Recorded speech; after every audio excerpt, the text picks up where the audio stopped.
Merci beaucoup. Monsieur Pelva. Merci Monsieur le Président, Madame la Ministre. Moi, je vais juste revenir sur un élément qui a déjà été mentionné par notre collègue Michel Vaspart concernant les ARS et la nécessaire mise en lien avec les élus locaux. Donc, je vais vous donner un exemple un peu singulier qui touche l'aménagement du territoire et pour le coup la partie financière. Sur mon territoire de la Haute-Savoie, j'ai une commune, donc centre, avec 7000 habitants, un hôpital, je vous en passe, pharmacie, etc., qui avait des médecins qui ont proposé un projet pour avoir une labellisation maison de santé. Et il s'avère que le projet a tardé parce que le temps d'acquisition des terrains, changement de PLU et j'en passe. Et du coup, le projet a mis 4 ans en gros pour sortir. Une fois que le projet a été sorti, donc il vient de sortir là il y a quelques mois, on se retrouve avec la commune d'à côté, même communauté de communes, qui n'a pas du tout qui est une commune rurale de 1500 habitants et qui du coup a eu le label maison de santé pluridisciplinaire alors que c'est un projet dans une maison et qui a été fait, on va dire, à des fins on va dire électoralisme par rapport aux futures élections. Donc ce que je trouve dommage, c'est que les financements avaient été obtenus par cette commune-centre, avec des financements de la région, du département, de la communauté de communes, etc.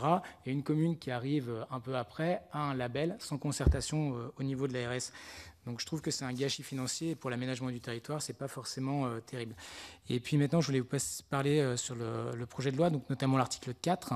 Il est mentionné que le dispositif aux praticiens à diplôme étranger hors Union européenne est élargi.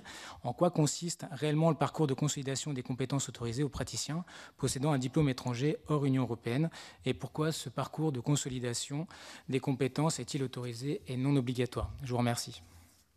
Merci Monsieur Pelva. Madame la Ministre. Je vais essentiellement, je ne peux pas répondre évidemment sur le cas particulier dont je n'ai pas connaissance. Sur les PADU exercent aujourd'hui dans nos hôpitaux. En réalité, souvent illégalement, en réalité, et on essaye, par ce projet de loi, de les intégrer.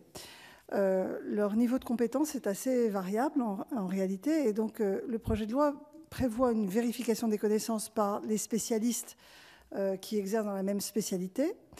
Et en cas de niveau insuffisant, il y a un accompagnement, un compagnonnage, qui peut aller jusqu'à 3 ans, et qui permet une remise à niveau de ces professionnels, de façon à ce qu'on n'intègre pas tout le monde indifféremment du niveau de compétence. D'autant plus qu'un certain nombre d'entre eux ont préféré respecter la loi et ne pas exercer la médecine, et exercent comme infirmiers ou comme autres professionnels. Et donc, il faut s'assurer évidemment qu'au bout de quelques années de pratique, ils n'aient pas perdu en compétences médicales. Donc, le projet de loi prévoit une intégration, je dirais, contrôlée, mais la plus large possible de